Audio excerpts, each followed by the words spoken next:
ডিলটা কিন্তু ওরা খায়, এটা শুধু আমাদের দেশে পাচার করার জন্য কিন্তু এই ফেন্সি ডিলটা ওরা তৈরি করে। আমি আপনাদের অনুরোধ করবো আমাকে যেন মাদক শক্তি নিরাময় কেন্দ্রে যেতে না হয় ওই ব্যবস্থা আমাদের করতে। মাদক দেশের জন্য একটা বড় শত্রু, আমাদের দুইটা বড় শত্রু, একটা হলো আমাদের দুর্নীতি আর একটা হলো আমাদের এই মাদক। এই মাদক আমরা কিভাবে মাদক থেকে আমরা মুক্তি পেতে পারি এই সম্বন্ধে আপনারা সবাই একটু সচেতন করতে। এই বিভিন্ন অনুষ্ঠান করি আমরা সবাই সচেতন যেমন করতেছি, কিন্তু আপনাদের হাত কিন্তু এর থেকে অনেক অনেক বেশি শক্তিশালী। আপনারা যদি একটু সক্রিয় হন, একটু এদিকে খেয়াল রাখেন, তবে আমাদের এই মাদক কিন্তু নিয়ন্ত্রণ করা সম্ভব। এই মাদক শক্তি নিরাময় কেন্দ্র করে সমস্যা সমাধান করা যাবে না।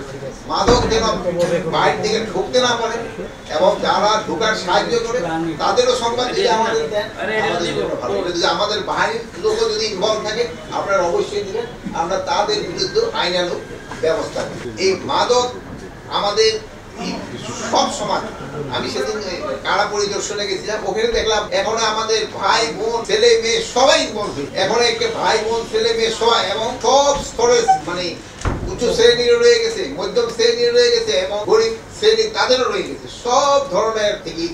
আরেকটা কিন্তু হলো কি, যদি আপনারা উৎসাহের নাম আমরা করতে পারি তো বড় সমস্যা হচ্ছে মাদক শক্তি নিরাময় কেন্দ্র, এটা কিন্তু কষ্ট অনেক বেশি গরিবদের পক্ষে, কিন্তু এটা চালানো মানে একটা কেউ হয়ে গেলে খরচ বিয়ার করাটা, মধ্যম শ্রেণীর লোক খরচ বিয়ার করাটা অনেক কষ্ট। ওই নিরাময় কেন্দ্রে যাওয়ার আগেই যেন ব্যবস্থা নেওয়া হয়। আর আপনাদের নিরাময় কেন্দ্র সম্বন্ধে আমাদের হলো যে আমাদের এতদিন ছিল আমাদের চারটা, একটা শুধু শুধু ঢাকায় 139 না কত জনজানি পারতো 124, ওটার আমরা 250 শয্যা বিশিষ্ট করতেছি। আরো আমরা 7টা ডিভিশনে, আগেও আমরা আরো 3টা ডিভিশনে ছিল, বাট ওইগুলো আমরা ভাড়া বাসায়, আরগুলি এখন আমরা আরো 7টায় করতেছি। এটা সব আমাদের নিজস্ব সবকিছু মিলে প্রায় 1400 কোটি টাকা হবে। তা আমি আশা করবো এই 1400 কোটি টাকা খরচ হওয়ার আগেই যেন এই মাদক নিরাময় কেন্দ্রের জন্য, কারণ আমি আপনাদের জন্য দোয়া করবো যেন এই মাদক নিরাময় কেন্দ্র যদি না থাকে যেন আপনাকে কোথাও যেন ভালোভাবে প্রোভাইড দিয়ে দেন। তাহলে আমার আপনাকে জানাতে তারাও ভাববেন যায় না, তো আমরা একটু কোনো কর্মসংস্থান আপনাদের জন্য একটা কর্মসংস্থানের ব্যবস্থা হয়, ওটারও ব্যবস্থা করা হয়। তবে এই জন্য আমাদের সবাই কিন্তু চেষ্টা করবো, আপনারা সমাজে কিন্তু একটা খুব ভালো কাজ করে যাবেন, এই জন্য আপনাদের সবাই আমি ধন্যবাদ। আপনারা যদি যেহেতু আমাদের সরকারি লেভেলে অত আগে আসতে পারা যায় না, বাট আপনারা যেভাবে আগে আসছেন এই জন্য কিন্তু একটা সমাজে কিন্তু অনেক বড় ধরনের একটা প্রতিফলন হয়েছে। এরা যদি বাইরে থাকতো এবং একবার যদি ট্রিটমেন্টের পর আপনারা তাদের ভালো করে যে পাঠায় দিতেছেন, তা না হলে কিন্তু তারা একটা সমাজের লাইবিলিটি হয়ে থাকতো।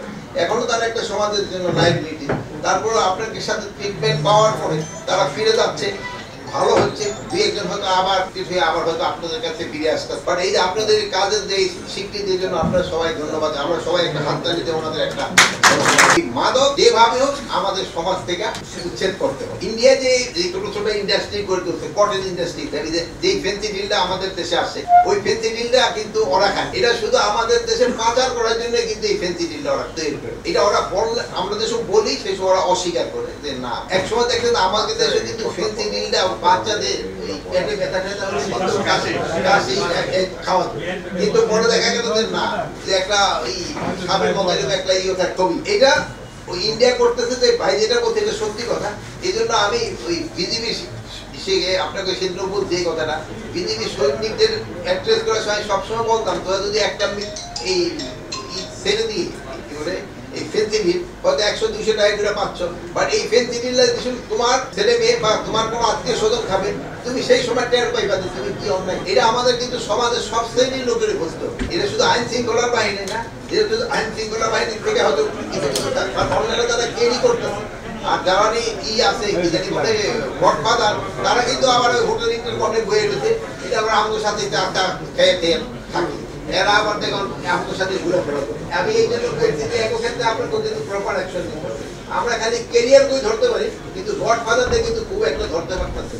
আপনাদের যেভাবে হোক এই গডফাদারদের ধরতে হবে। আপনারা আপনাদের যে হাতিয়ারটা, আপনারা হাতিয়ারটা হয়েছে, আপনারা এই যে 1400 কোটি টাকার এটাও দেওয়া হইলো, তারপরে আপনারা আর কি করছে সংখ্যা বাড়ানোর সাথে এটাও করা দেবো, কিন্তু আপনারা গডফাদার ধরতে হবে। এই ক্যারিয়ার ধরে কিন্তু লাভ নেই, গডফাদার না ধরলে এটা পুরো বন্ধ হয়। আর মিয়ানমার ক্ষেত্রে আমরা অনেক দিন যাবত বলছি, আমরা দিনজনই ইনফ্যাক্ট যাওয়ার কথা ছিল যে ওই এলাকা দিয়া কিন্তু এটা সবচেয়ে ইয়াবা বেশি আসছে এবং একটা মানে অন্য দেশের একটা এই বাহিনী হয়, তারা কিন্তু পুরো নির্ভর করতেছে এটার উপরে, এটার দিকে তারা আয় করে তারা একটা তাদের ঘর সংসার এবং সব চালান। এখন এই জন্য এটা কিভাবে বন্ধ করা যায় আমরা চেষ্টা করে যাচ্ছি, কিন্তু হ্যাঁ আমরা যে বলবো আমরা খুব সফল হচ্ছি তা না।